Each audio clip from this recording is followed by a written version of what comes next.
Hi, I'm Mary, and you're here for another magical math moment. You really can't get enough of this stuff, can you?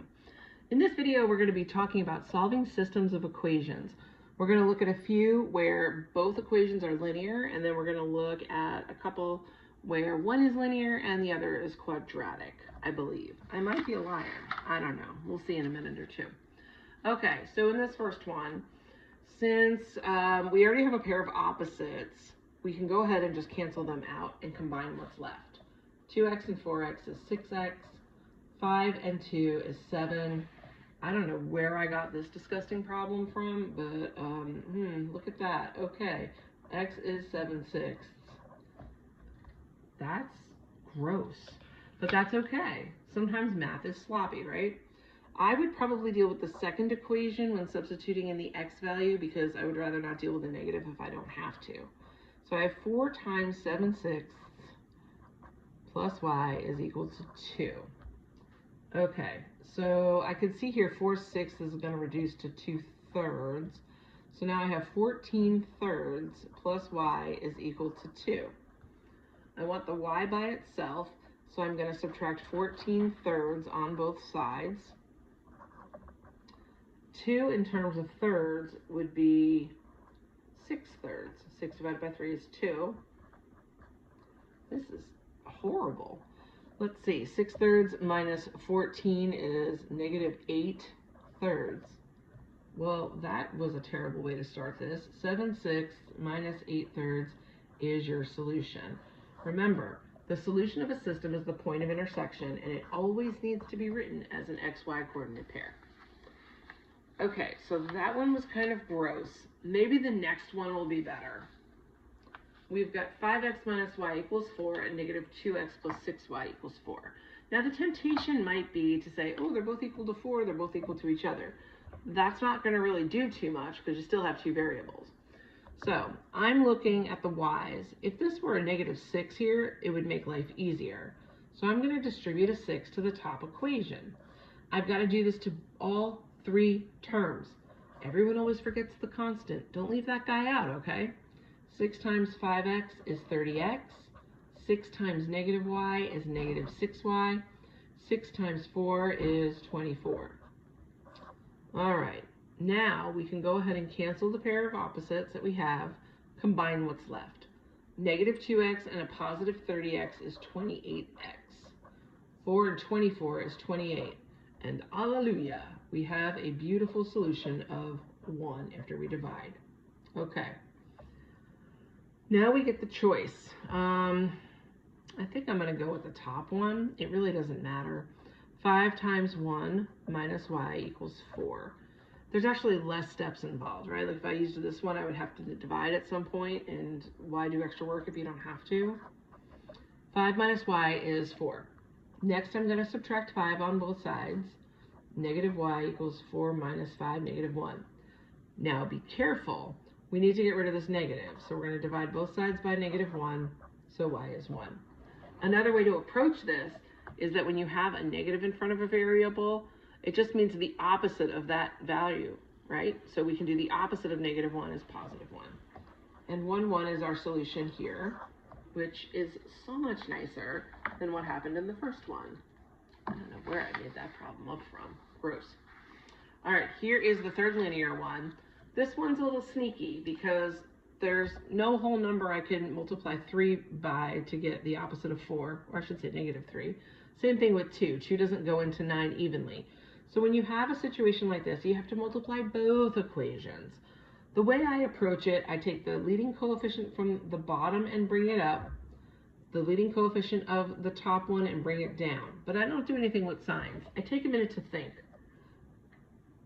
3 times 4 is 12. 4 times -3 is -12. They're opposites, so I don't have to do anything to the signs here. We're going to go ahead and distribute to 3 everywhere, and then 4 everywhere on the bottom. So 3 times 4x, 12x. 3 times -2y, -6y. 3 times 0 is 0. 4 times -3x is -12x. 4 times 9y, 36y. 4 times 5 is 20. I always like to take a minute and just kind of redo it in my head, make sure that everything is right. before I move on, and it looks good. I think it looks good. The x's are going to go. Negative 6y and 36y is 30y. 0 and 20 is 20. We'll divide by 30 here. What is with these fractions? 2/3. Ooh. All right, so we have 2/3 for y. Which equation's better? The top one or the bottom one when I'm substituting in 2/3? I hope you said the bottom one, because 9 is divisible by 3. So I've got negative 3x plus 9 times 2/3 equals 5. All right, negative 3x plus, let's see, 3 goes into itself once and into 9 3 times. 3 times 2 is 6. That wasn't so bad. We're going to subtract a 6 over here. Negative 3x equals negative 1. And then divide by the negative 3. Now, a lot of people get very upset with fractions. It's not that bad. Negative 1 divided by negative 3 is just positive 1/3. Again, you want to write your solution set as a coordinate pair. All right, so that's pretty much when you're dealing with two linear systems. So we looked at one initially where there were a pair of opposites, very easy, cancel, combine what's left. In the second one, we had to distribute a number into one of the equations, and in the last one, we had to distribute to both. Now it amps up a little bit when we start looking at linear and quadratic equations together. When you are dealing with a linear and quadratic system, you can have one of three things happen. Either they don't intersect at all, so there's no solution. They intersect in one place, which means there's one solution, or they intersect in two places, like what's happening here. So I can see that this first solution is this y-intercept 0, 1. And the second point of intersection is up here at 1, 1, 2, 3. Ta-da! So when they give you a graph, they're actually doing you a favor and saving you some time, which is nice. All right, now we've got something goofy like this. We haven't yet talked about solving quadratic equations. So if you're dealing with a situation like this currently, you're going to go ahead and use the calculator to help you. We're going to go to y equals, I'm going to put this first function in, negative 0.5x plus 5. I'm going to put my quadratic in here, 2 times the quantity x plus 3 squared minus 6. All right, once you have them in, I'm going to do zoom 6 just so I get a standard viewing window of 10 in each direction. And I can see here that there are two solutions. So I am going to do second trace 5 for intersection. I want to see where these functions intersect. I usually like to deal with the one on the left first, but since we're over here, we're fine. Notice how it says first curve and it's blue. If you don't have the CE model, you're not going to have colors that are fancy like mine, but that's not a big deal. So I'm on the second curve. I hit, enter. And then I'm not sure where, oh, there it is. Okay, there's the cursor on the second curve. I hit enter. And then it asks me guess. I don't need to guess anything. I just hit enter, whatever. Now this is very hard to see because it's red font. So I don't know if y'all can see that. Negative 0.62, and then the y is 5.31. So these numbers aren't always really pretty, and that's okay. That's why we have technology to help us. That's the worst song I've ever heard. Okay, we have to do the other side now. Second trace 5.